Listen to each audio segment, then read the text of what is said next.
तो दोस्तों मैं एक बार फिर से आ गया हूँ आपके सामने आज की कहानी लेकर। तो आज की कहानी है कि गाय माता ने किस प्रकार वे 4 बातें बताई जिन्हें अमल करने पर एक मनुष्य बहुत ही सुखद जीवन जी सकता है। और हाँ, अगर आपने अभी तक हमारे चैनल को सब्सक्राइब नहीं किया है तो हमारे चैनल को सब्सक्राइब कर लीजिए, क्योंकि हमारे चैनल पर आपको ऐसी ही ज्ञानवर्धक कहानियाँ सुनने को मिलेंगी। तो आइए आज की कहानी शुरू करते हैं। बहुत समय पहले की बात है। एक गांव में राधे नाम का एक व्यक्ति रहता था। राधे रोजाना गांव के जमींदार लोगों की गायें चरा कर लाता था। बदले में जमींदार जो मेहनताना देते उसी से अपना गुजर बसर करता था। उसके पास कुछ गायें अपनी और कुछ जमींदार की होती थी। बहुत ज़्यादा पैसे नहीं मिलते थे गायें चराने के, लेकिन जितने भी मिलते थे उससे उसका और उसके परिवार का निर्वाह अच्छे से हो रहा था। राधे जिस जंगल में गाय चराने के लिए जाता था उस जंगल के पास एक पहाड़ था। उस पहाड़ पर एक साधु की गुफा थी जिसमें एक तेजस्वी साधु रहता था। और इस साधु के पास एक ऐसी चमत्कारी गाय थी जो रोजाना राधे की गायों में आकर मिल जाती और उनके साथ ही चरती रहती। और शाम को राधे जब घर वापस जाता तो गाय रास्ते में ही अलग रास्ते पर चली जाती। गाय ज़्यादा होती थी तो राधे को पता भी नहीं लग पाता था। एक दिन राधे जंगल में अपनी गायों को संभाल रहा था तो उसने गायों की गिनती की। तब उसे पता लगा कि एक गाय इनमें ज़्यादा है। राधे ने सोचा कि मुझे तो मेरी गायों से अलग 99 गायें चराने के पैसे मिलते हैं, लेकिन ये तो 100 हैं। कोई बात नहीं, शाम को जमींदारों से बात करता हूँ। जब शाम को वह उन जमींदारों के पास गया तो राधे ने उन्हें बताया कि वे लोग उसे हिसाब में एक के कम पैसे देते हैं। जमींदारों ने कहा, नहीं राधे, ऐसा नहीं है, तुम गायों की गिनती कर लो सही से, हमको तो तुम ही हिसाब में कच्चे लग रहे हो। राधे ने दोबारा गिनती की तो गायें 99 थी। अब राधे ने सोचा कि जंगल में गिनती की तो 100। अब राधे ने फिर सोचा कि उस समय किसी और की गाय आ गई होगी। राधे फिर से अगले दिन गायों को लेकर जा रहा था तो साधु की गाय फिर से उन गायों में आकर शामिल हो गई। राधे ने जंगल में जाकर फिर से गिनती की तो राधे ने देखा कि यहाँ फिर से गायों की संख्या 100 है। राधे को बड़ा ही आश्चर्य हुआ। शाम को घर आकर गिनती की तो गायें फिर से 99। अब उसकी समझ में आ चुका था कि किसी की गाय इन गायों में आकर मिल जाती है और चरने लगती है। कोई बात नहीं, पता निकालता हूँ वो किसकी गाय है। अगले तीसरे दिन राधे अपने साथ एक मित्र को ले जाता है और शाम होने से पहले अपने मित्र से बोला कि मुझे कोई ज़रूरी काम से बाहर जाना है तो मैं गाय को वापस नहीं ले जा सकता, इसलिए गाय को तुम संभाल कर वापस ले जाना। अब राधे वहीं कहीं छुप कर बैठ गया। जब सभी गायें उसके मित्र के साथ वापस जा रही थी तो राधे भी छुपता हुआ उनके पीछे चला। राधे ने देखा थोड़ी दूर चलने के बाद एक गाय अलग रास्ते पर मुड़ गई। राधे ने गाय का पीछा किया और पीछा करते हुए उस गुफा तक आ गया। उसने देखा कि एक साधु साधना में लीन है।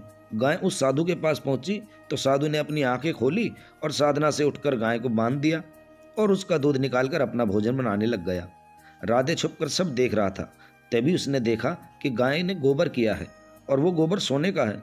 गोबर करते ही साधु काम बीच में छोड़कर उठा और उस सोने के गोबर को अपने धन के भंडार कक्ष में रख दिया। राधे यह सब देख रहा था और उसे अपनी आंखों पर विश्वास नहीं हो रहा था। अगले दिन राधे जंगल में आने के बाद उस गाय से बोला कि गाय माता, आप प्रतिदिन मेरी गायों में चरने के लिए आ जाती हैं। मैं रोजाना 99 गायें चराता हूँ, लेकिन उसके बदले मुझे पर्याप्त धन नहीं मिल पाता कि मैं अच्छे से अपने परिवार का पोषण कर सकूँ। गाय माता राधे से बोली, मैंने देखा है तुम गायों को प्यार से रखते हो, कभी तुमने गायों पर क्रोध नहीं किया। तुम ऐसा करो कि थोड़ी देर में मैं गोबर करने वाली हूँ और उस गोबर को उठाकर अपने घर ले जाना। राधे ने कहा, गाय माता, मेरे पास 99 गायें हैं जो ये जंगल चरती हैं, ये रोजाना गोबर करती हैं, गोबर से मैं धनवान कैसे बनूंगा। तब गाय बोली, राधे, मैं कोई साधारण गाय नहीं हूँ, मैं जो गोबर करती हूँ वो सोने का होता है। ये राज जो मैंने तुम्हें बताया है, इस राज को अपने तक रखना और किसी को मत बताना। थोड़ी देर बाद गाय ने गोबर किया, जिसे लेकर राधे अपने घर आ गया। घर आकर उसने देखा कि गोबर सोने में बदल चुका था। अब ऐसा रोज होने लगा। वह चमत्कारी गाय उन गायों में चरने के लिए आती, दिन में जो गोबर करती उसको राधे उठाकर घर ले आता। कुछ ही दिन में राधे धनवान बन गया। उसके घर में किसी चीज़ की कमी नहीं बची। वह इतना धनवान हो गया कि अब उसने गायों को चराना भी बंद कर दिया। अब वो चमत्कारी गाय रोजाना राधे के घर आती और थोड़ा गोबर राधे को देकर चली जाती। राधे सभी सुख साधनों से संपन्न व्यक्ति बन चुका था, लेकिन वह पत्नी के प्रेम के कारण चमत्कारी गाय का राज अपनी पत्नी से नहीं छुपा पाया और अपनी पत्नी को गाय के गोबर वाला राज भी बता डाला। वह यह भी भूल गया कि उस चमत्कारी गाय ने यह राज किसी को बताने के लिए मना किया था। गांव के अड़ोस पड़ोस के लोग राधे से जलने लगे वो सोचते कि पहले तो ये गाय चराने जाता था और अब तो ये कहीं भी नहीं जाता, फिर भी ये इतना धनवान कैसे है? कौन सा खजाना हाथ लगा हुआ है इसके इसके जो अब ये कमाने भी नहीं जाता। अब वे पड़ोसी उस पर नजर रखने लगे। इस कारण से गाय ने राधे के घर आना पहले तो कम कर दिया और बाद में धीरे धीरे बिल्कुल ही बंद कर दिया। राधे का दिन धीरे धीरे समाप्त हो गया और वो फिर से पहले जैसी व्यक्ति, बल्कि उससे भी ज्यादा बद हालत में हो गया। अब तो खाने के भी लाले पड़ गए। राधे रोता हुआ उस चमत्कारी गाय के पास गया और जाकर उसके पैरों में लेट गया। तो गाय ने कहा कि मेरी बात तुम भूल गए, तुम्हें धन का नशा हो गया। मैंने तुम्हें राज छुपाने के लिए कहा था और तुमने उसे राज नहीं रहने दिया। अब जो तुम्हारे साथ हो रहा है ये तुम्हारी करनी का फल है। अब मैं तुम्हें कुछ बातें बता रही हूँ, अगर तुमने इनका सख्ती से पालन किया तो जीवन में कभी दुखी या परेशान नहीं रहोगे। राधा ने कहा, ठीक है माता, आप मुझे वो बातें बताइए। गौ माता बोली, पहली बात, जब भी आप भगवान का भजन करें तो अकेले में करें। यदि भगवान का भजन लोगों के सामने करेंगे तो उस भजन का फल उन्हीं लोगों को मिलेगा जिनके सामने आप भजन कर रहे हैं। दूसरी बात गोमाता ने बताई, जब भी भोजन करो अकेले में या पर्दे में करना चाहिए, क्योंकि खुलेआम भोजन करने से माँ अन्नपूर्णा का अपमान होता है और दूसरा आपके भोजन का भी अपमान होता है। इसलिए भोजन हमेशा पर्दे में ही करना चाहिए।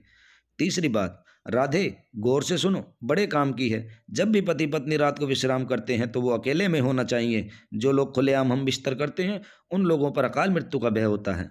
चौथी बात जो गोमाता ने बताई, राधे ये बात सबसे महत्वपूर्ण है, इसको जीवन में हमेशा याद रखना।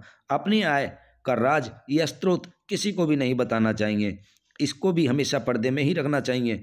अगर आप ऐसा अपनी आय का जरिया उजागर करते हैं तो एक दिन ऐसा आएगा कि आपकी कमाई का जरिया आपके हाथ से निकल जाएगा और हो सकता है उस जरिए पर किसी और का हक हो जाए। गौ माता ने राधे से कहा कि जो मनुष्य इन चार बातों को पर्दे में रखता है कभी भी कोई उसका हित नहीं कर सकता। ये चार बातें बताकर गाय ने अपना गोबर राधे को फिर से देना शुरू कर दिया। अब राधे धीरे धीरे फिर से धनवान हो गया। तो दोस्तों, आज की सीख यही है कि हमें ये चार बातें कभी किसी को नहीं बतानी चाहिए, ये हमेशा पर्दे में ही होनी चाहिए। और आपको कहानी